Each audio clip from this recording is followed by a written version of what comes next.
वीर हिमाचल निकसी, गुरु गौतम के मुख कुंड ढरी है।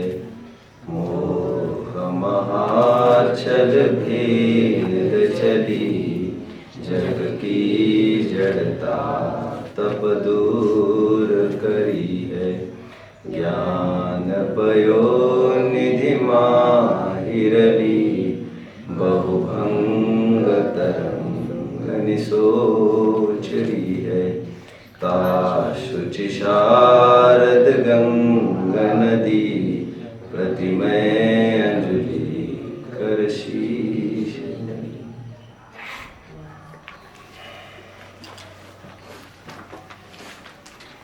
मोक्षार्थियों,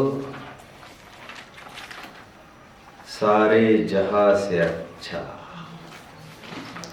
हिंदुस्ता हमारा। ईस्ट और west, India is the best. सोने की चिड़िया कहलाने वाला हमारा देश, मेरे देश की धरती सोना उगले उगले हीरे मोती, ऐसा जो कहा जाता है, गौरव होना चाहिए हमें। बट इन सब अनुकूलताओं के रहते हुए, इतनी संपन्नता इस देश में रहते हुए, इतनी संपन्नता रही है हमारे देश में। एक टाइम ऐसा था बच्चों, लॉर्ड मैकेले ने I think in 1839 house of Commons में, इंग्लैंड में, ये बोला है, जो छपी है हर जगह बात, भारत के संपत्ति की आप क्या बात करते हो। पूरे पेरिस की संपत्ति, पूरे रोम की संपत्ति, पूरे न्यूयॉर्क और मॉस्को की संपत्ति। मॉस्को न्यूयॉर्क समझते हो, पेरिस रोम समझते हो, ये फ्रांस, इटली, अमेरिका, रशिया की कैपिटल्स है।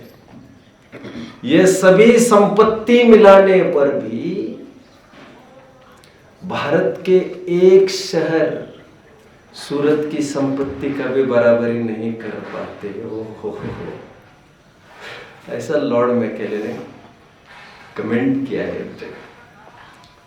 इतना समृद्ध हमारा देश, बट हमें कभी वैल्यू नहीं आई उसकी, ना हम हमारा मूल्य आंक सके, और इसलिए ना ही कभी हम उसे भोग भी सके, और फलस्वरूप शत्रुओं की आंखें गड़ी रही। अक्सर ऐसा ही होता है, जब हम हमारी बेशकीमती वस्तु का ध्यान नहीं देते, तो और कोई आकर उस पर अधिकार जमाए बिना रहता भी नहीं। और ऐसा ही हुआ। Alexander came and invaded India.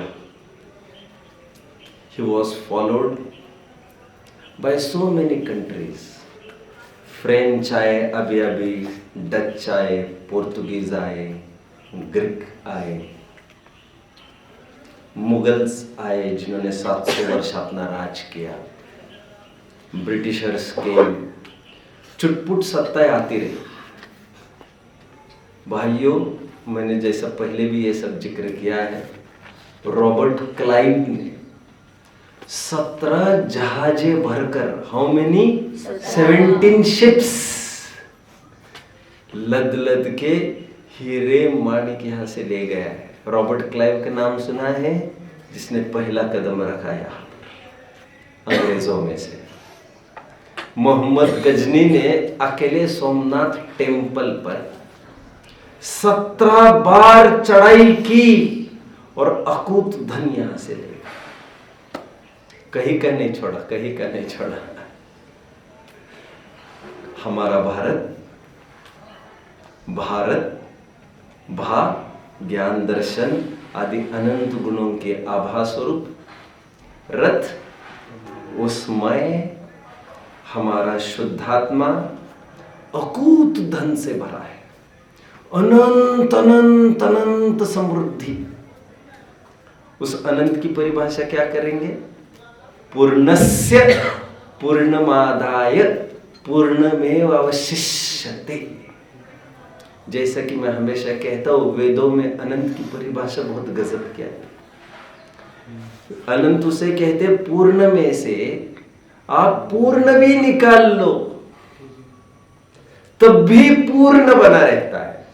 पूर्णस्य पूर्णमादाय पूर्णमेव अवशिष्यते, उसे कहते अनंत। इतना अकूत धन है, ज्ञान दर्शन आदि अनंत विभूतियों से समृद्ध हमारा शुद्धात्मा है। लेकिन ऐसा होने पर भी अनादिकाल से इस जीव ने कभी भी अपना लक्ष्य नहीं किया, ना ही महिमा की और ना ही उसका भोग उपभोग करने का अवसर मिला, और फलस्वरूप लुटा गया।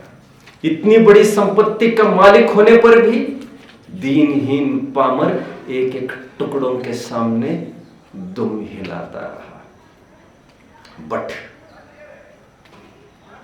आज भी भारत जहां का तहां खड़ा है। आज भी कई जनों की आंखें गड़ी है भारत की ओर, और एक बहुत बड़ा प्लेटफॉर्म, एक कस्टमर मार्केट के रूप में आज भारत को देखा जाता है। बच्चों, जिसने भारत पर कब्जा किया, कब्जा मतलब जिसने अपना प्रोडक्ट भारत में लॉन्च किया कोई, तो वो मान लेना चाहिए कि उसको बहुत लाभ होने वाला है यहाँ पर। इसलिए विदेशी कंपनियां चाहती है यहाँ पर भारत में आकर वे अपना इन्वेस्ट करें।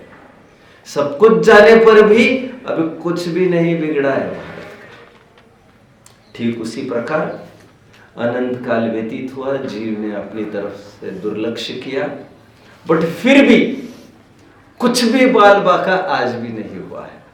दरअसल मैं ये चाहूंगा ये पाठ कुछ कंपैरिजन, उदाहरण और सिद्धांत के कंपैरिजन में चलेगा पूरा। प्रॉपर टेबुलर फॉर्म में भी आप उसको बनाना चाहे तो बना सकते हैं। पहला स्टैंजा, पहला छंद जो मैंने मंगलाचरण के रूप में बोला, फिलहाल मैं उसी का अर्थ कर रहा हूं। लेकिन भाग्य से इतनी लूट खसोट होने पर भी भारत आज अड़ी खड़ा है अपना मार्केबल स्टैंड बनाते हुए विश्व के नक्शे में। ऐसा क्या है भारत के पास? टोपोग्राफिकल एस्पेक्ट्स देखें, उसके ज्योग्राफिकल एस्पेक्ट्स यदि हम देखें, भौगोलिक कुछ उसके बिंदु देखें, तो हमें समझ में आता है यह भारत कैसा अजीब का देश है। नीचे देखो तो इंडियन ओशन ने पूरा उसको प्रोटेक्ट कर रखा है, कोई वैसे आंख नहीं उठा सकता, कुछ भी नहीं कर सकता, कितनी भी माइटी पावर। यहाँ पर देखो तो अरेबियन सी है, पाकिस्तान सीधा अटैक ही नहीं कर सकता। यहाँ पर इतना बड़ा समुद्र कौन लांग कराने वाला है? यहाँ पर शिवाजी महाराज ने तो उस जमाने में आर्किटेक्चरल ऐसे स्किल्स थे शिवाजी के पास भी। अंग्रेज न आए इसलिए बच्चों समुद्र में भी नीचे बांध खड़े कर दिए थे, जो ऊपर से दिखते ही नहीं थे, और उनकी जहाजें आगे ही नहीं बढ़ती थी। वे समझते ही नहीं थे जहाज रुक क्यों जाती है। यहाँ पर भारत कोई साधारण देश नहीं था बच्चों। आज भी लोहा 200 साल पहले का किसी को मिल जाए, चाहे जिस कीमत पर, उसको कोई जंग ला नहीं सकता। उस लोहे पर जंग चढ़ती ही नहीं थी। इतनी जबरदस्त यहाँ की वीविंग आदि क्वालिटीज थी हैंडलूम की बच्चों।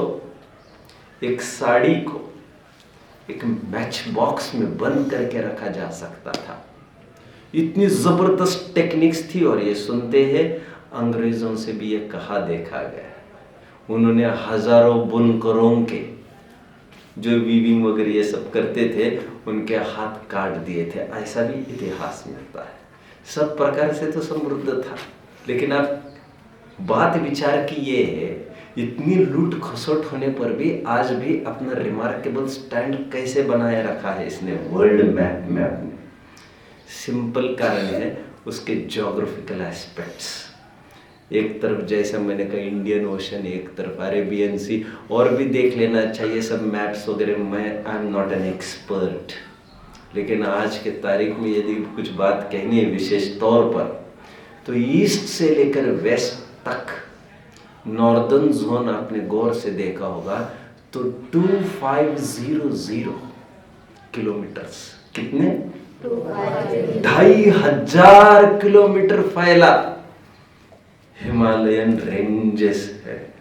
ये पर्वत की श्रेणियां बच्चों जो ईस्ट वेस्ट में 2500 किलोमीटर फैली है, ये विश्व में इसका कोई मुकाबला ही नहीं है। तो हिमालय अड़िग के रूप में खड़ा है और इसलिए चाइना इतनी माइटी पावर होने पर भी चाहकर भी कुछ नहीं कर सकती। कितने बड़े योद्धा का काम आज ये हिमालय कर रहा है। उसकी जगह यदि हमें मिलिट्री बिठानी पड़ती तो भारत आज वहां होता जहां होना चाहिए। कितना कंगाल हो जाता ये। और यहाँ पर ऐसी ये सुसज्ज है ये पहाड़ हिमालय का, हजारों किलोमीटरों में और चौड़ाई में भी कोई सोचता भी नहीं है चढ़ाई का, सोच नहीं सकता है। ना पाकिस्तान आने की सोचता है, ना चाइना। इसके बावजूद हिमालय में और कुछ विशेषता है बच्चों। वो ये विशेषता है, आज हिमालय नहीं होता तो भारत एक रेगिस्तान भर होता। जो गर्म हवाएं बहकर आती है समुद्र की ओर से, वो भारत को खड़े ही नहीं रहने देती। बट भाग्य से इतना बेनिफिशियल हो गया ये कि हिमालय तो हिमालय, और गर्म हवा बहकर आती है वहां से तो अपने आप वो पिघल कर ही आती है। और आज हिमालय का हम दुगना प्रयोग कर पा रहे हैं। एक तो प्रोटेक्टिव कवच नेचुरल, कभी भी वो हटेगा नहीं। उसके ग्लेशियर्स मेल्ट होते होते ऐसा कभी नहीं होगा कि आज साफ हो गया, नेवर। जो ग्लेशियर्स समझते ना, ग्लेशियर्स बर्फ के पहाड़ छोटे छोटे, वो कितने भी पिघल जाए वहां नए खड़े होने लगते। सहजता क्या ऐसी प्राकृतिक व्यवस्था है, और साथ साथ पानी मिलता है और ये मेल्ट होकर ये हिमालय गंगा के रूप में सब जगह बहता रहता है। अभी वो सामने गाड़ी है, वहां पर क्या लिखा है, कभी कल रात में पढ़ा आपने? नहीं, कहाँ से पढ़ेंगे? नमामि देवी नर्मदे। यहाँ से मुझे गाड़ी दिख रही हो, यात्री उनके पास। अभी आप जाएंगे यूपी वगैरह में, वहां पर लिखा मिलेगा नमामि गंगे। नमामि समझ में आता है, मैं नमन करता हूँ। सभी नदियों को नमन किया जा रहा है बच्चों, क्योंकि जल है तो जीवन है। लेकिन पेरिनियल रिवर, पेरिनियल में समझते हो? पेरिनियल उसे कहते हैं जो 12 मासी बहती है। काफी नदियां सूख जाती है, लेकिन गंगा कभी भी ना सूखी है और कभी भी नहीं सूखेगी, और इस बहाने बहती हुई पानी की भी पूर्ति करती रहती है। कवि ने बहुत सुंदर उदाहरण देकर कल्पना करके सिद्धांत में घटित किया है। मैं और उसको घटित करने की कोशिश कर रहा हूं। वीर हिमाचल ते निकसी, गुरु गौतम के मुखकुंड ढली।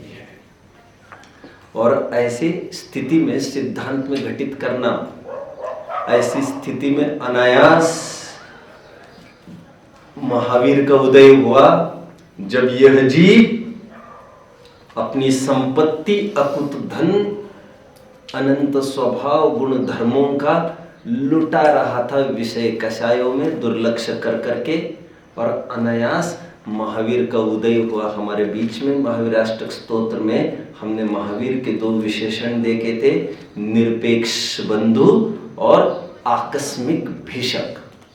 अनायास और अचानक, अनएक्सपेक्टेड एंट्री, अनएक्सपेक्टेड रूप से हमें महावीर का मिलना हुआ इस काल में। वो एक हिमालय की तरह एक प्रोटेक्टिव कवरिंग है, जो विषय कषायों से लाइक चाइना और पाकिस्तान आंख उठाकर नहीं देख सकते। यहाँ पर समझ लेना चाहिए, जीव उन विषयों की तरफ आंख उठाकर नहीं देख सकता। ये सब महावीर की बदौलत है। इतनी सुंदर वस्तु है। और एक चीज, हिमालय के 2 लाभ मैंने कहते, एक तो protection from neighbouring countries, neighbouring enemies. एक काम तो ये करते हैं महावीर, विषयों से हटते, और दूसरा हिमालय का दूसरा काम क्या कहा, गंगा के रूप में बहती रहती है और खेत खलिहान हमारे फलते फूलते रहते हैं। ठीक उसी प्रकार यहाँ पर यही महावीर की वाणी, महावीर इस जिनवाणी के रूप में प्रसारित हो गए। गंगा के रूप में हिमालय ही आज हमारे सामने है, ठीक उसी प्रकार जिनवाणी के रूप में आज महावीर ही हमारे सामने है। और वन मोर इंटरेस्टिंग फैक्ट बच्चों, यदि गंगा का उद्गम देखा होगा, मैं एकदम टू द पॉइंट बात नहीं कर रहा हूं क्योंकि जरूरी भी नहीं है। गंगा का उद्गम गंगोत्री माना जाता है। जानते हो बच्चों आप, ये सुना है ज्योग्राफी में? नहीं सुना है। गंगोत्री से चालू होते, सुना है। कब सुना है ये? और एक जन भी हाँ नहीं कह रहा है यहाँ पर। अरे भाई स्कूल तो अच्छे से पढ़ना चाहिए, उदाहरण कोई दिया जा रहा है तो समझे, सेवंथ की बात समझना चाहिए ना आपको। ये गंगोत्री में सबसे पहली धार गंगोत्री में आकर उतरती है, हिमालय की। उस गंगोत्री का और एक नाम है बच्चों, बहुत आनंद आएगा आपको, गौतम कुंड। क्या नाम है? गौतम कुंड है, ही नाम ही है उसका, गौतम कुंड। जहां पर सबसे पहले हिमालय का पानी जो मेल्ट होकर आता है उसे कहते गौतम कुंड। और वहीं से गौतम कुंड के माध्यम से ही आगे गंगा प्रसारित होती है। गंगा और हिमालय में एक बहुत बड़ा मीडिएटर है, मध्यम बिंदु है, और वो है गौतम कुंड। ठीक उसी प्रकार हमारे और महावीर के बीच में संधि कराने वाले एक बहुत बड़े व्यक्ति हुए गौतम गणधर। तो वाणी पहले गौतम गणधर ने झेली और उनके माध्यम से हम सरिकों के पास परंपरा से पहुंचती आ रही है। ये सुंदर लाइन, वीर हिमाचल ते निकसी, गुरु गौतम के मुख कुंड ढरी है, यहां तक आई। और फिर आगे मोह महा, अभी कैसे आप टेबल बना सकते हैं मैं थोड़ा हिंट करता हूं आपको। वीर एग्जाम्पल से यदि लेफ्ट वर्ड्स लिखते हो तो हिमालय तो राइट में आएगा वीर, गौतम कुंड तो यहां आएगा गौतम गणधर, गंगा तो यहां आएगा जिनवाणी। ऐसा ये पूरा रूपक के रूप में ये पहला छंद यहाँ पर दिया है। मैंने और भी बातें कही, आपको समझ लेना चाहिए। जैसे मैंने कहा नेबरिंग कंट्रीज का, वैसे विषयकशाओं से दूर हटाती है, ये आपको समझना चाहिए। और एक बात, अभी नदी बहती हुई क्या करती है, आगे बात कह रहे, मोह महाचल भेद चली। मोह रूपी ये नदी का काम ये है, ये मोह रूपी महाअचल गंगा बहती है तो उसके बीच में कितने ही छोटे मोटे कितने चट्टान और पहाड़ नहीं आते होंगे, लेकिन गंगा रुकी है कभी? तो क्या करती है गंगा? उन सबको उखाड़ते हुए चलती है और उनको हटना पड़ेगा हमारे रास्ते से। वे जीर्ण शीर्ण होकर चट्टाने या तो अपने आप रास्ता दे देती है। हमारी कंसिस्टेंसी और परसिस्टेंसी देखकर, हमारी खुमारी और निरंतरता देखकर, हिम्मत न हारने की प्रवृत्ति देखकर अपने आप संकट हटने लगते हैं। मोह महाचल भेद चली, यह गंगा उसको भेदती हुई चलती है। सिद्धांत में क्या आएगा? जग की जड़ता तप दूर करी। ठीक उसी प्रकार यहाँ पर चट्टान पहाड़ जो बीच में आया है, अचल मतलब अज्ञान के लिए ये सब बातें कही जा रही है। जग की जड़ता तप दूर करेगी, जड़ता रूपी आतप को दूर करती हुई, भेदती हुई निरंतर ये जिनवानी टकरा टकरा के मोह मंद होने लगता है। तुम धुनी वह सुनी, आने वाला है विभ्रम नशाय।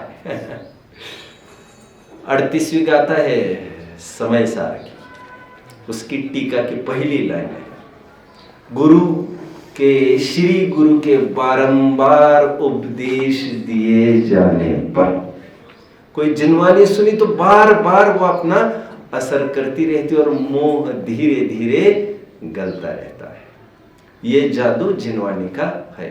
इसलिए कहा जाता है जिनवानी का निरंतर पठन करना चाहिए, ताकि घर गृहस्थी में विषयों में प्रवृत्त होते समय जो जहर हमारे ऊपर चढ़ रहा है वो जहर निर्मूल हो जाए। मैंने आपको थोड़े दिन पहले भी कहा था, नेवला और सांप कहा था मैंने, आपस में लड़ते हैं और अक्सर आपने पाया होगा यदि जमीन पर लड़ाई चल रही होगी तो उसका प्लेटफॉर्म है नेवले का।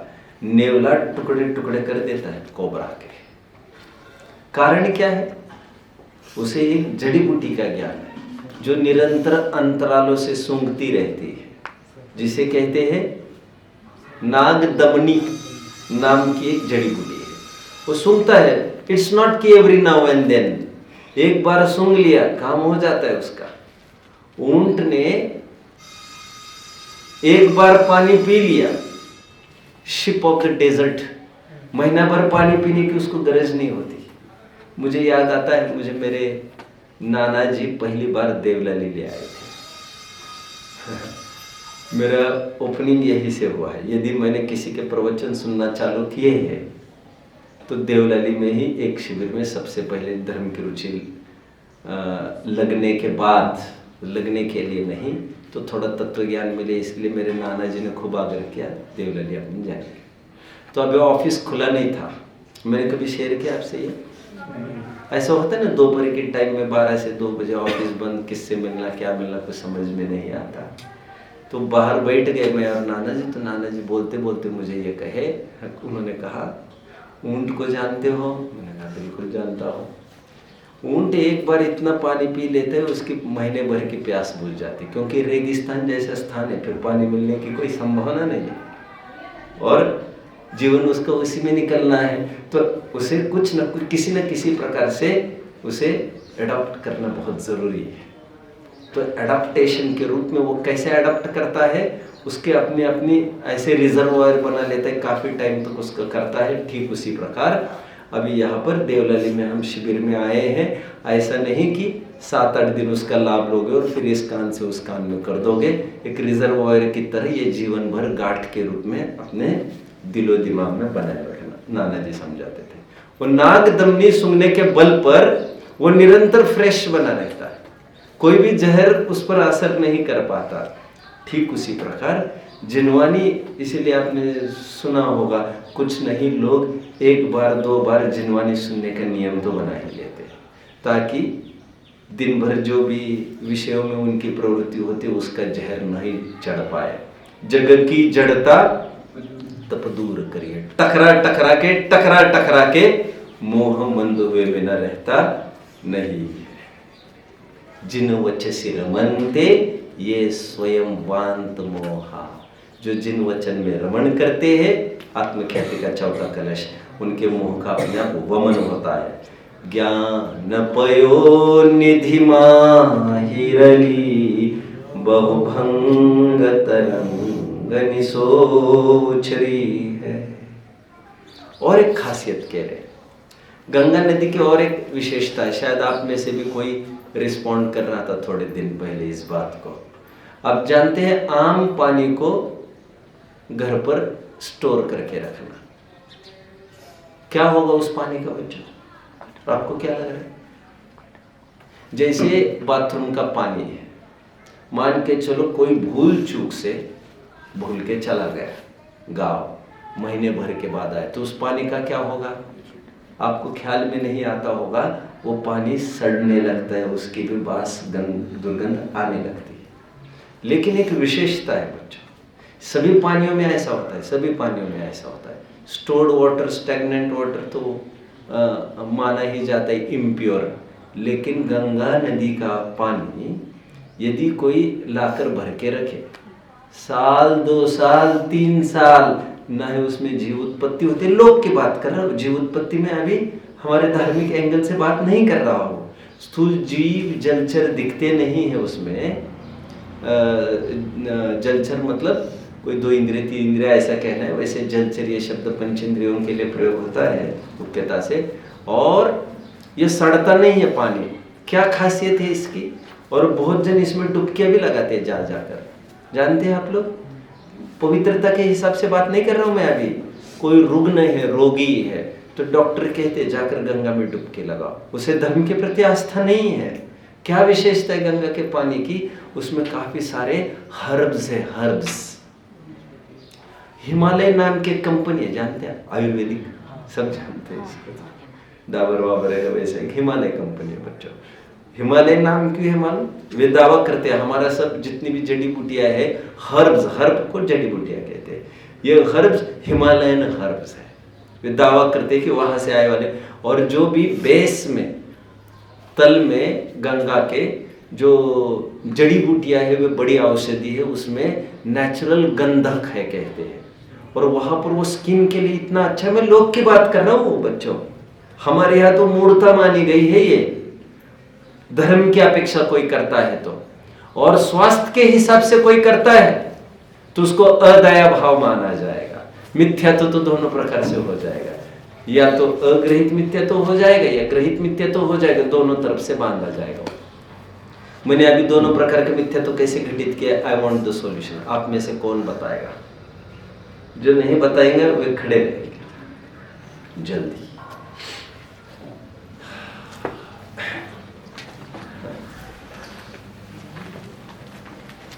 वेरी सिंपल था।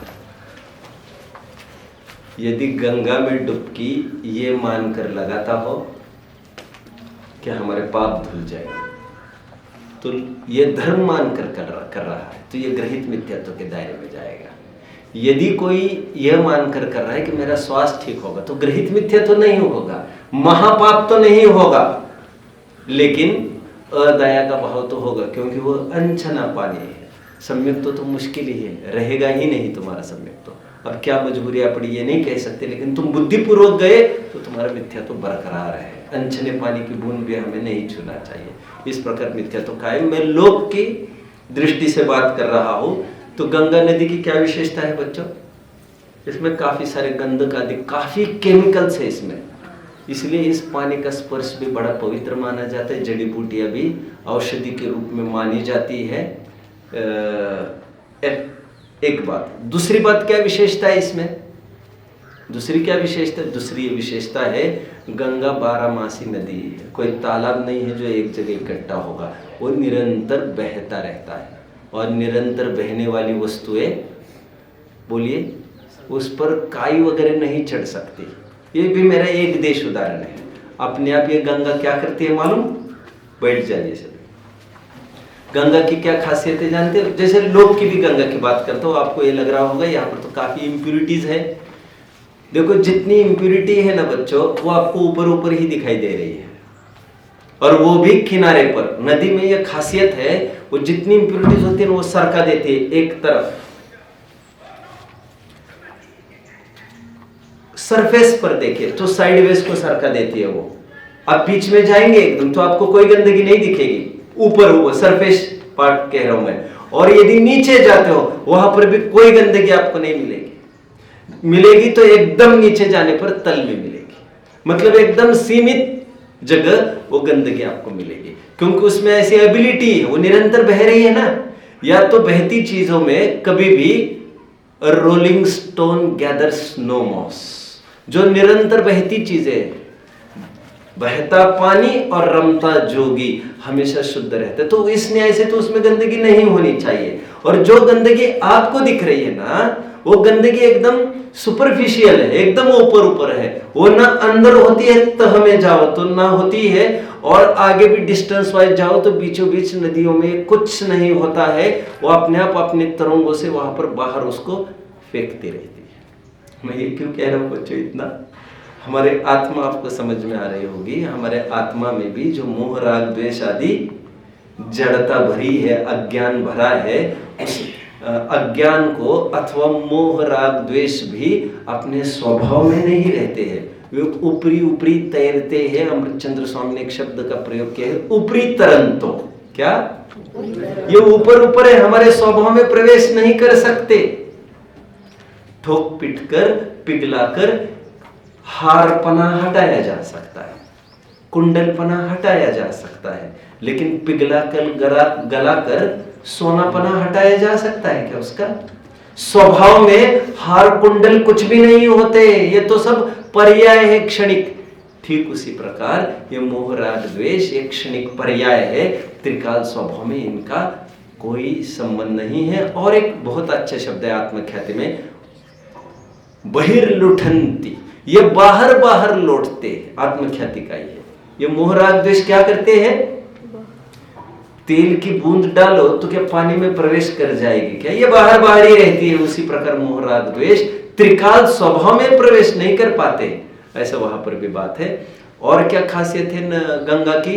तरंग उसमें निरंतर होने से वो निरंतर शुद्ध बने रहते। अप्स एंड डाउन्स होता है ना बच्चों, तो एरेशन होता है उसके कारण। एरेशन जानते हो? Aeration, AERATION, aeration. जैसे फॉर एग्जाम्पल आपने फाउंटेन देखा? फाउंटेन देखा है? कभी कृत्रिम फाउंटेन बनाते हैं, आपने गौर किया होगा, पार्क्स वगैरह में कभी गए होंगे कृत्रिम, तो वैसे तालाब होगा तो उसका पानी सड़ेगा कि नहीं? सड़ता ही हो तो। लेकिन फाउंटेन यदि लगाओ, एरेशन होता है उसका, एरेशन प्रोसेस कहते हैं। It comes in contact with oxygen, atmosphere outside, सब आने का वायु से संपर्क में आते तो अपने आप शुद्धिकरण बना रहता, वो तालाब नहीं सड़ता कभी भी, जिसमें एरेशन होता है। या तो ऐसा बहे नहीं तो ऐसा, यहाँ पर ये कहा जा रहा है।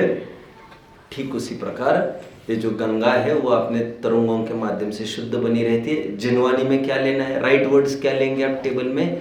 ठीक उसी प्रकार स्यादवाद, सप्तभंग आदि के माध्यम से जिनवानी निरंतर शुद्ध बनी रहती है, क्योंकि कोई भी कथन जिनवानी का होता है वो किसी अपेक्षा को ही लेकर होता है और उसके कारण वो निरंतर शुद्ध बनी है। किसी भी कथन का एकांत नहीं है जैन दर्शन में। एकांत हुआ और दुर्गंध चालू हुई। ज्ञान पयोनिधि। व्हाट इज पयोनिधि बच्चों? व्हाट इज पय? पय का अर्थ होता है जल। कहीं कहीं पय का अर्थ है, बच्चों कोई उठना बच्चों जरा देखो क्या है पय का अर्थ। पय का अर्थ कहीं जल मिलेगा बच्चों, और कहीं आपको दूध भी मिलेगा। 6 डाला कितने जन ने पढ़ी? 5वीं डाल। अच्छा 9th 10th वालों ने सबने पढ़ ली है। 5वीं डाल है ना? कहाँ शब्द आया पय? जरा मुझे कोई बताएगा? बोलो। जल पय। अच्छा आप भक्ति में तो रोज बोलते ही हो यार। 5वीं डाल तो मुझे लग रहा है अभी तक आपने 10-20 बार तो आराम से बोली होगी। जल पय जो जियतन में, वहां पर पय का अर्थ क्या क्या जानते हैं आप? वहां पर पय का अर्थ दूध। प्रकरण अनुसार अर्थ बदलते रहते, यहाँ पर पय का अर्थ लेना चाहिए आपको जल। पयोनिधि नदी को कहते हैं। उपमा दी जा रही है नदी को, नदी की ज्ञान को, जिनवानी को और ज्ञान को, दोनों को दी जा रही है। ज्ञान पयोनिधि माहिरली बहुभंग तरंग निसो उचरी है। ये जिनवानी कैसी है? सप्तभंग के माध्यम से ये शुद्ध है। सप्तभंग कौन कौन से बच्चों? जैनेतर लोग हमारी मजाक उड़ाते हैं। सप्तभंग नाम सुना है? कितने जन ने सुना है सप्तभंग? बहुत अच्छा, बहुत अच्छा। अच्छा 8वीं वालों ने सुना है। अच्छा ये महावीराष्टक स्तोत्र में पढ़ा होगा है ना? महावीराष्टक स्तोत्र में यदि या वाग गंगा विविध नय कल्लोल विमला, उस छंद में आपने देखा इसको सप्तभंग को। अच्छा इसको भी आपने आप पढ़ते ही है, कहा है साक्षी तो गंगा में भी सप्तभंग जहत। और ये स्तुति भी मुझे लग रहा है 5-7 बार तो हुई ही होगी अपने बीच में। चलो अच्छा, ये सप्तभंग बहुत पर्टिकुलर वर्ड है बच्चा अपना, बहुत पर्टिकुलर। कभी इस पर मैं 1 आध घंटे बात कर लूंगा। तो जैनेतर लोग मजाक उड़ाते समय कहते हैं जैनियों को, अरे यार तुम लोगों के यहाँ सब भंगी भंगी है क्या? तो जैनी लोग उनको कहते हैं प्रेम से, क्या करें, तुम लोगों ने इतनी गंदगी फैला कर रखी है, भंगियों की जरूरत तो पड़ती है ना, और पूरी गंदगी को साफ कर लेता है। उसी प्रकार ये सप्तभंग है ना, सप्तभंग एकांत रूपी गंदगी को साफ कर देता है। सप्तभंग साफ कर देता है मतलब कोई भी कथन जो दिख रहा था आपको वो एकदम सापेक्ष कथन दिखने लगता है। अरे तब ये बोल रहे थे मुनिराज वीतरागी है, आज बोल रहे मुनिराज रागी है। तो जो क्योस और कंफ्यूजन होने की संभावना थी वो खत्म हो गई। अरे भैया, अनंतानुबंधी अप्रत्यक्षण और प्रत्यक्षणावरण कषाय चौकड़ी की तरफ से उन्हें वीतरागी कहा, संजुलन कषाय की तरफ से, संजुलन कषाय चौकड़ी की तरफ से उन्हें रागी द्वेषी कहा। तो अपेक्षा हो गई, तो बात खत्म हो गई। ठीक है, कहाँ तक आए मैं? एक बार की बात है बच्चों, मैंने शेयर किया होगा ऐसा लग रहा है। एक बार डिक्शनरी पढ़ रहा था, डिक्शनरी में मैं सहज ढूंढ रहा था, अमृत के पर्यायवाची ढूंढ रहा था। अमृत के पर्यायवाची में क्या शब्द मिला होगा मुझे? घृत। घृत, घी को अमृत माना जाता है, जानते हैं ना आप बच्चों। और थोड़ा आगे पढ़ने लग गए डिक्शनरी, तो वहां पर जहर के पर्यायवाची ढूंढने लगा, तो जहर में भी घृत मिला। समाधान वे ही करते हैं। और एक सूत्र डाल दिया सूत्रकार ने, क्या डाला होगा? घृतम विषम अमृतम, घी जहर भी है और अमृत भी है। प्रकृति देख कर तय होगा। शायद बात समझ में आया बच्चों? अभी एकांत से कोई बोलो घी अच्छा है कि खराब है, अरे समझना पड़ेगा। 20-25 दिन की बीमारी से अभी उठा है आदमी, जो आज तक ना खाया था पिया था, और उसको हलवा ले जाकर दोगे, निपट जाएगा वो। खूब घी खाएगा और पहले दिन ये सोचेगा काम हो जाए, खत्म हो जाएगी केस। समझ रहे हैं बच्चों? तो घी उसके लिए जहर का काम कर जाएगा। मैं क्यों बता रहा हूं आपको ये? स्यादवाद। स्यादवाद सप्तभंग किसे कहते हैं? सप्तभंग भी स्यादवाद की परिपाटी को कहते हैं। विनियोग परिपाटी, स्टाइल ऑफ एप्लीकेशन ऑफ स्यादवाद इज कॉल्ड सप्तभंग। मैं आपको ठेठ मूल शब्दाक्षरों का बता रहा हूं, जो गोमटसार कर्मकांड के पहले अध्याय के 15वीं गाथा में आया है। गाथा भी बोल नहीं सकूंगा, मेरे ख्याल में भी नहीं है, लेकिन मूल शब्द उसका है सप्तभंग। वहां पर जो शब्द आया है मूल गाथा में, मैं कुछ बात कर रहा था वैसे, ठीक है, हाँ, वहां पर परिभाषा की है सप्तभंग की, क्या? स्यादवाद के विनियोग परिपाटी को। व्हाट इज विनियोग परिपाटी? उसके स्टाइल ऑफ एप्लीकेशन ऑफ स्यादवाद इज सप्तभंग। तो यदि हम अवैध रूप से देखें तो स्यादवाद इज नथिंग बट सप्तभंग। ये सप्तभंग मतलब क्या है? स्यात् अस्ति, स्यात् नास्ति, स्यात् अस्ति नास्ति, स्यात् अवक्तव्य, स्यात् अस्ति अवक्तव्य, स्यात् नास्ति अवक्तव्य, स्यात् अस्ति नास्ति अवक्तव्य। इस प्रकार 7 भंग बताए हैं। ये 7 प्रकार की एंगल से किसी भी धर्म युगल को देखा जा सकता है। वस्तु है कि नहीं है, अस्ति है कि नास्ति है वस्तु? स्यात् अस्ति है, स्यात् नास्ति है। तीसरा भंग क्या कहता है? स्यात् अस्ति नास्ति। स्यात् अस्ति नास्ति क्यों कहा अलग सा? कोई ऐसा न समझे कोई द्रव्य अस्ति होंगे, कोई द्रव्य नास्ति होंगे।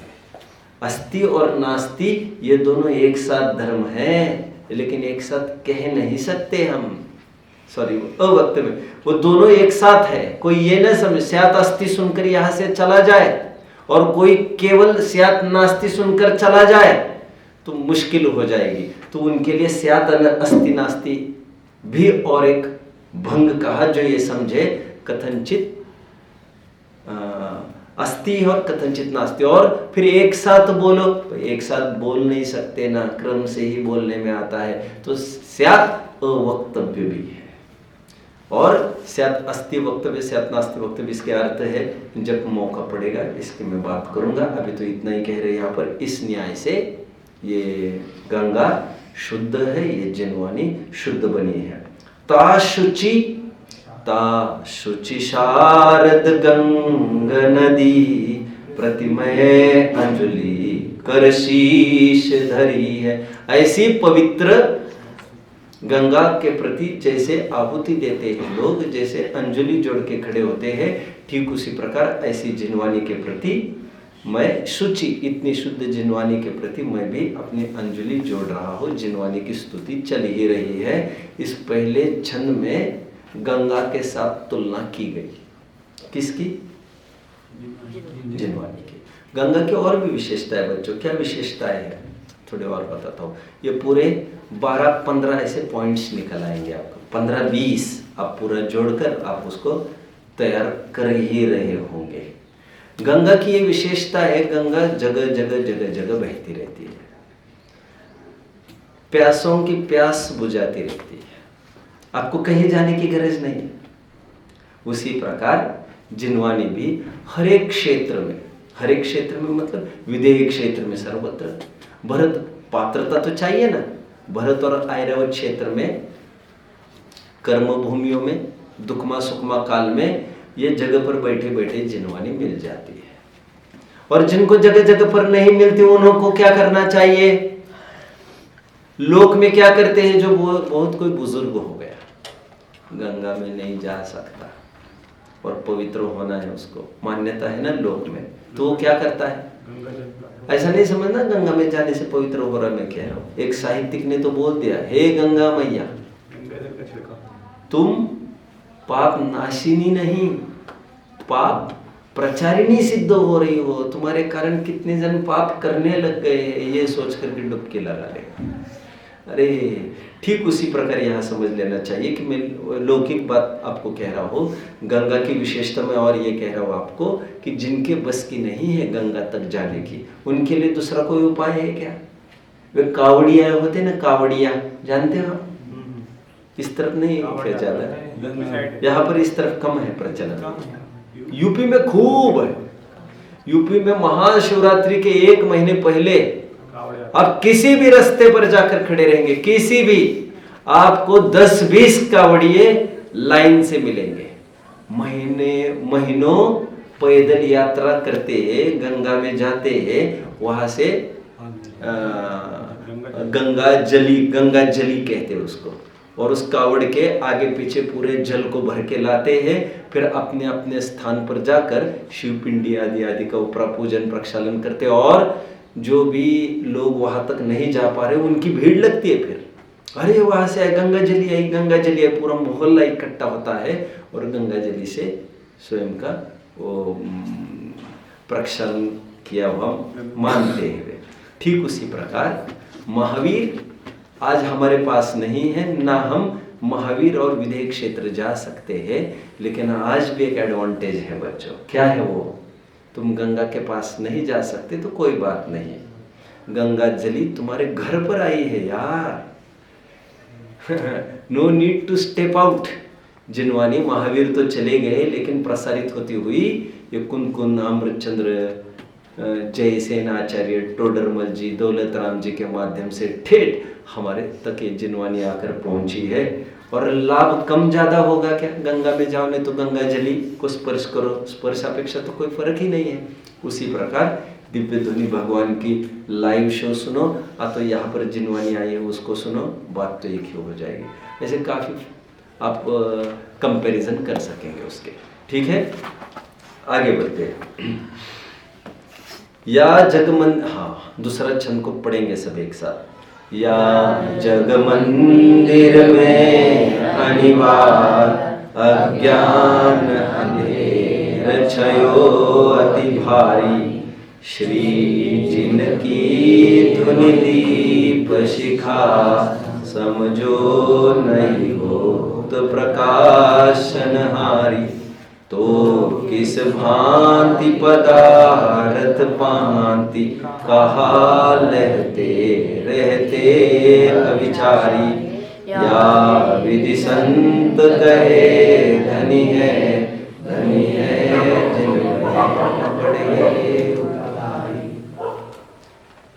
दूसरे छंद में जनवानी को दीप शिखा की उपमा दी है बच्चों। महावीराष्टक में और भी एक जिनवानी स्तुति हमने देखी थी, आपको याद आ रहा होगा, ज्ञान भानु का उदय करो, वहां पर भानु की उपमा दी गई थी, सूरज की, एक उजाले का कोई सोर्स। यहाँ पर दीप शिखा का उदाहरण दिया जा रहा है। दीप शिखा जानते हो बच्चों किसे कहते हैं? लो को दीप शिखा कहते हैं। वैसे दीप शिखा एक पुस्तक भी लिखी गई है, कविता भी लिखी गई है। तो लो को, दीपक के लो को दीप शिखा कहते हैं। ये जिनवानी कैसी है?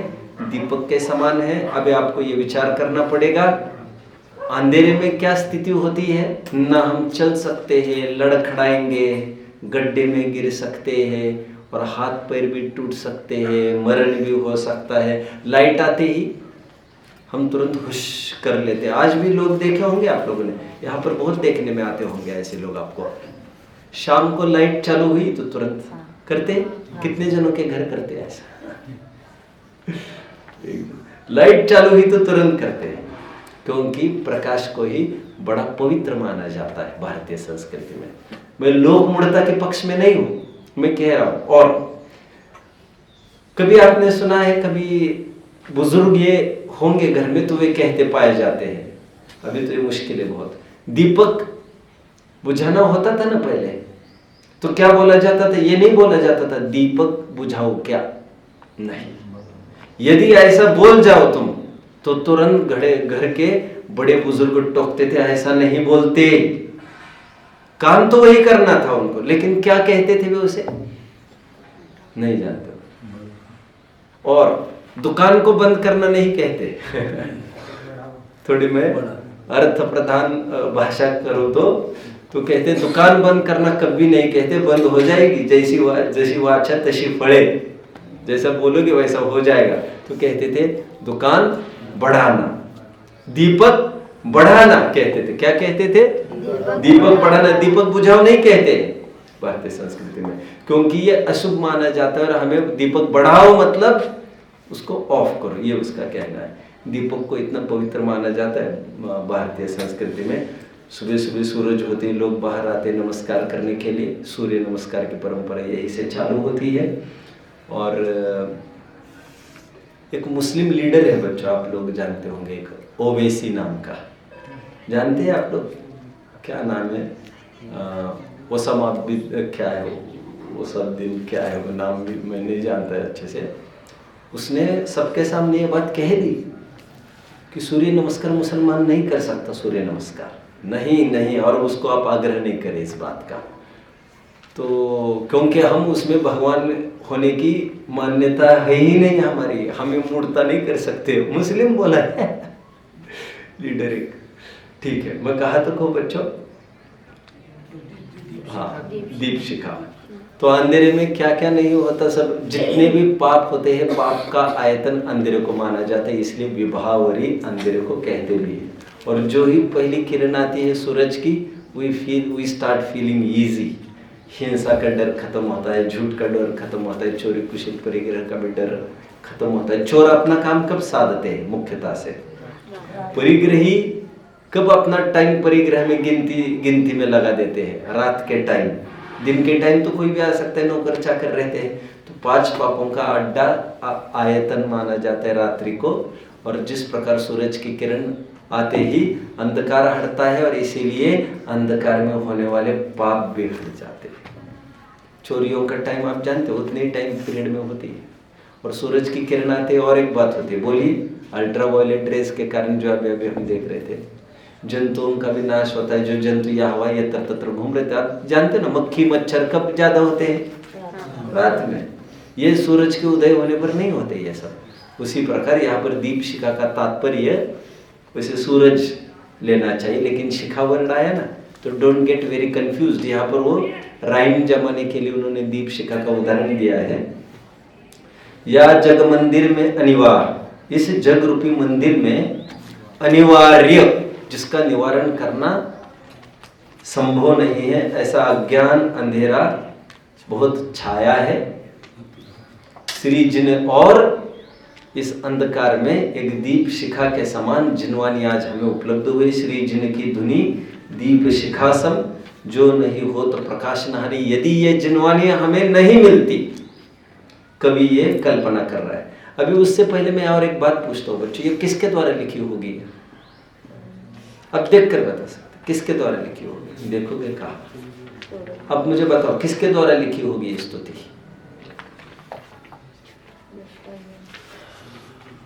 कुछ भी पढ़ो, पढ़ के बोलो। या विधि संत कहे धनी है जिनवे न बड़े उपकारी। लोग ये समझते इसे संत कवि ने लिखा है, अर्थ करने में भी पीछे ऐसा ही लिखा है संत कवि। तो संतलाल एक कवि हुए ना, जिन्होंने सिद्ध चक्रमंडल विधान की रचना की है, तो लोग समझते उन्हीं संत कवि ने ये किया है, लेकिन ऐसा नहीं है। ये रचना है भूधर दास जी द्वारा रचित है बच्चों। भूधर शतक में आपको पढ़ने मिलेगी। तो नीचे क्यों लिखा है या विधि संत कहे है। संत मतलब सभी महापुरुष ऐसा कहते हैं। संत मतलब यहाँ पर नाम निक्षेप वाला नहीं है, भाव निक्षेप वाला है। इसलिए मैंने भी जब भाग बना इसी स्तुति को डाल दिया तो अर्थ में कोई फेर नहीं किया, लेकिन लोग समझ नहीं पाएंगे। संत कवि मतलब संत कवि, कवि क्यों जोड़ दे, देखिए अंतिम लाइन देखिए, ऊपर के 1-2 लाइन का अर्थ करता हूं मैं अभी, रुकिए। अतः संत कवि कहते, मिल रहा है आपको? अब ये ऐसा ही वर्डिंग है, मैंने भी ऐसा ही रखा, हालांकि ऐसा वर्डिंग नहीं रखना चाहिए।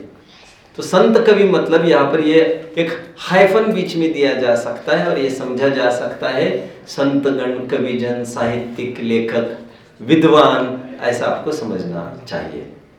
तो संत नाम के कवि नहीं, संत और कवि आदि ऐसा इसका अर्थ किया जाए तो कोई आपत्ति नहीं है। जनरली लोग नहीं करते हैं। श्री जिनकी धुनि दीप शिखा सम, जो नहीं होत प्रकाश नहारे। यदि ये नहीं होती तो किस भांति पदार्थ पांति। पांति मतलब क्या होता है बच्चों? तो कैसे पदार्थ को तुम जानते। पांति क्या? पांति जानने के अर्थ में है। तो किस भांति पदार्थ पांति, तो पदार्थों का ज्ञान कैसे होता? ठोकरे लग लग कर जैसे हाथ पैर तुड़वा रहे हो, अंधकत्व को झेल रहे हो, ठीक उसी प्रकार यहाँ पर भी परद्रव्य में मूर्छित होकर, परद्रव्य में अपनी सत्ता मान मान कर टकरा टकरा के खून खच्चर होते, चतुर्गति के लिए तैयार होते। आज जिनवानी मिली है, पदार्थों का ज्ञान कराती है। तो किस भांति पदार्थ पांति, कहा लहते रहते अविचारी। अविचारी जैसे हो जाते मतलब संगी होकर भी क्या, जिनवानी के बिना क्या करना क्या नहीं समझ में नहीं आता, पैसे जोड़ने में ही लगे। और अविचारी का और एक अर्थ बनेगा, जिनवानी से मुख मोड़ने से क्या फल आता? जिनवानी नहीं मिलती तो अल्पकाल में हम अविचारी होते, मतलब असंगी हो जाते। ये भी उसका एक अर्थ है। कितने जन मुझे फॉलो कर रहे? 2 अर्थ क्या किए अविचारी के? कौन कह सकता है? वे ही बैठिए, बाकी सब खड़े रहिए जल्दी। तो किस भांति पदार्थ पांति, कहा लहते रहते अविचारी। ये जिनवानी नहीं मिलती तो कहा हम अविचारी जैसे रहते। अविचारी का अर्थ क्या, हमें 6 द्रव्य 7 तत्वों का नॉलेज ही नहीं होता, तो हम पैसे में, धन के एकत्रित करने में ही तीसरी मानते धर्म की, और इसमें अपना जीवन लगा देते। बीवी बच्चों को पालने में, उनको बड़ा करने में ही हम तीसरी मान लेते। एक तो ये अर्थ अविचारी बने रहते, और एक ये अर्थ, यदि जिनवानी हमें नहीं मिलती टाइम पर, विषयों में तो उलझते ही, इस न्याय से तो अविचारी रहते ही, लेकिन अल्पकाल में भटकते भटकते हमारा संगीपना भी छीन लिया जाता, और फिर असंगी की पर्याय भी हमें मिल जाती। 1 इंद्रिय, 2 इंद्रिय, 3 इंद्रिय, 4 इंद्रिय तक के परे, अथवा असंगी पंचेंद्रिय, फिर मन भी छीन लिया जाता। क्योंकि प्रकृति का एक नियम है, जिस संपत्ति का प्रयोग नहीं करते वो संपत्ति आपके पास रहने रखने के लायक नहीं। अब जानते हो, जो प्रयोग नहीं करता इंद्रियों का, वो इंद्रिय शिथिल होने लगती है। कई वृद्ध आप लोगों ने देखे होंगे, काम इसलिए करते हैं, हमने कहा दादी रहने दो ना मैं करता हूँ, दादाजी रहने दो ना मैं करता हूँ, तो वे क्या कहते? कभी गौर किया है किसी ने? कोई बता सकता है क्या कहते हैं? वे कहते हैं काम करते रहने दो बाबा, यदि काम करना बंद कर देंगे तो हमें एक जगह बैठ जाएंगे, फिर अचानक कभी कुछ करना होगा तो हम तो हाथ पैर भी नहीं हिला सकेंगे। निष्कर्ष कौन बताएगा? निष्कर्ष कौन बताएगा? निष्कर्ष जो प्रयोग करता रहता है किसी चीज का, काम में लाता रहता है, वो चीज सुरक्षित बनी रहती है। जैसे लोहे की भी बात अभी थोड़ी देर पहले कर रहे थे, लोहा काम में नहीं लो तो क्या होगा? जंग खा जाएगा। ठीक उसी प्रकार इंद्रियों का भी ऐसा है, जिस इंद्रियों को आप काम में लेते रहो तो वो चुस्त बने रहते हैं, आप नहीं लोगे तो वो सुस्त बन जाएंगे। ठीक उसी प्रकार आप मन मिला है, यदि मन का प्रयोग, आप मन का प्रयोग किसके लिए होता है? 6 द्रव्य 7 तत्वों के निर्णय के लिए, आपापर का निर्णय के लिए, देवशास्त्र गुरु का निर्णय के लिए, भक्ष चरणान योग में कहो तो भक्षा भक्ष का निर्णय करने के लिए, खाने योग्य न खाने योग्य, पीने योग्य न पीने योग्य आदि का ज्ञान करने के लिए, और आप ये ज्ञान से वंचित रह जाएंगे तो आपको अल्पकाल में फिर ये संपत्ति संगी करने की मिलेगी ही नहीं, और ऐसी जगह जाएंगे जहाँ पर आप विवेक रहित रह जाएंगे, आपको कुछ भी पता नहीं चलेगा। 6 द्रव्य 7 तत्वों का असंगी पर मिलेगी। रहते अविचारी या विधि संत कहे धनी है जिनवैन बड़े उपकारी। कितनी बार कहा बच्चों? धन्य है धन्य है धन्य है, 2 बार कह रहे हैं। आचार्य जो 2 बार धन्य धन्य कहकर ये कह रहे हैं, वे जीव धन्य है जिनको जिनवानी मिली, बड़े उपकारी है जिन वचन कह रहे। किसी को कोई डाउट होगा तो पूछ सकते हैं बच्चों। किसी को कोई डाउट है? एनी डाउट बोलिए। गंगा है, हाँ। वास्तव में वो क्या है? मतलब जो अपनी रियल गंगा है वो तो एक्चुअली देखो ऐसा है, गुरु जी का प्रश्न है एक्चुअली गंगा है क्या चीज? एक्चुअली ये ज्योग्राफिकल प्रश्न पूछा है गया है, इसीलिए मैंने प्रारंभ में थोड़ा कहा था, स्थूल उदाहरण दे रहा हूँ। एक्चुअली जिसे गंगा दुनिया लोग मानते हैं ना, वो भी गंगा नहीं है। गंगा मतलब लौकिक गंगा भी नहीं है वो। लिसन, मैंने अभी क्या स्थूल उदाहरण दिया था, गंगा का उद्गम कहाँ से होता है? गंगोत्री से। ऐसा मानते, ये बात सही नहीं है। कितनी सारी नदियां मिलती है और आगे चलकर उसको गंगा नाम वो पाती है। आप उठा के देख लेंगे तो पता चलेगा आपको। मतलब लोक में भी गंगा वो नहीं है जैसे जनरली लोग मानते हैं। कितनी नदियों का संगम होकर जो बना है उसे नदी गंगा कहते हैं। जो मूल स्रोत निकलता है हिमालय में से, उसको गंगा नाम है ही नहीं। ये लोक की बात कही मैंने। अभी लोकोत्तर के हिसाब से हमारे यहाँ 14 नदियां कही है बच्चों। कितनी? 14। जो 6 प्रकार के सरोवर से, जो 6 प्रकार के पर्वत है, जैसे एक जम्बूद्वीप की बात करो। एक जम्बूद्वीप में 6 प्रकार के पर्वत है जो 7 क्षेत्रों को विभाजित करते हैं। एक एक पर्वत पर बीचों बीच एक एक तालाब है। मैं आपको थोड़े दिन पहले इस बात को कह रहा था, गुरुजी ने आगे आकर पूरा स्केच भी किया था, आपको याद आ रहा होगा। तो इसी सरोवर में से 2 नदियां निकलती है, पूरब की तरफ एक पश्चिम की तरफ। और केवल पहला और अंतिम सरोवर है, पहले और अंतिम पहाड़ का जो सरोवर है उसमें से 3 नदियां निकलती है। तो एक निकलने वाली नदी, यहाँ पर भरत क्षेत्र की ओर की बात कर रहा हूँ, उसका नाम गंगा है। तो 14 जो मुख्य नदियाँ बताई है उसका नाम गंगा है बच्चों।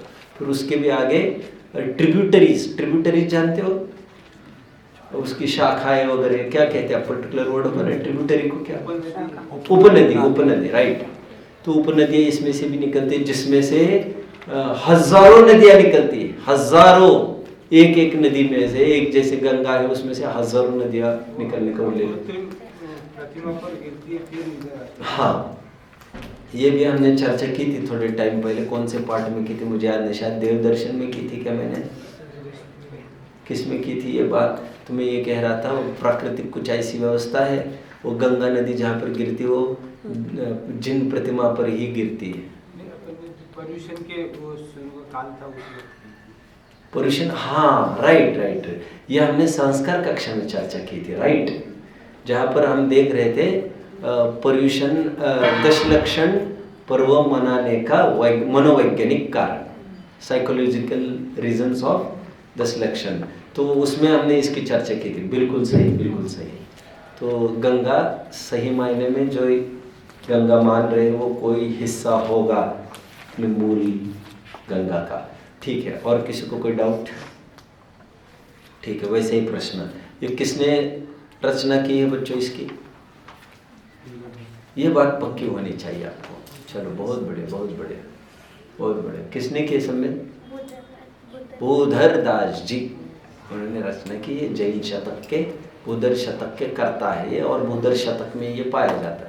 वैसे भूधर दास जी की और भी रचनाएं हैं, पांडव पुराण आदि, लेकिन उन्हीं की ये जैन शतक है जिसमें 105 छंद है उनके एक्चुअली, तो उसमें से यह भी एक छंद है जिनवानी की स्तुति के रूप में। यहाँ का कोई डाउट किसी को? पांति का क्या अर्थ बताए? तो किस भांति पदार्थ पांति, तो किस विधि से? बोलो। पदार्थ को जानते। बोलो। जानना। बहुत अच्छा। तो पांति का अर्थ जानना। पयोनिधि का क्या अर्थ बताया? बोलो। जल का समूह, नदी। पयोनिधि, निधि बता रहे हैं ना, समूह, राशि। ठीक है। और जड़ता को किसकी उपमा दी? जड़ता मतलब क्या? चलो ये बताओ, जड़ता मतलब क्या? जड़ता मतलब क्या? बोलो। अज्ञान। गुड। और चलो इनको आधा पॉइंट तो बढ़ाई दो। और अचल को मैंने पर्वत कहा तो पर्वत को भेजती, तो पर्वत के स्थान पर किसे लेना चाहिए? पर्वत के स्थान पर किसे लेना चाहिए? पर्वत को भेजती हुई चलती है तो पर्वत मोहाचल बोल ही रहे, मोह के रूप में लिया जा रहा है उसे, उसको निरंतर टकरा कर उसको तोड़ देती है। ठीक है। ओम नमः।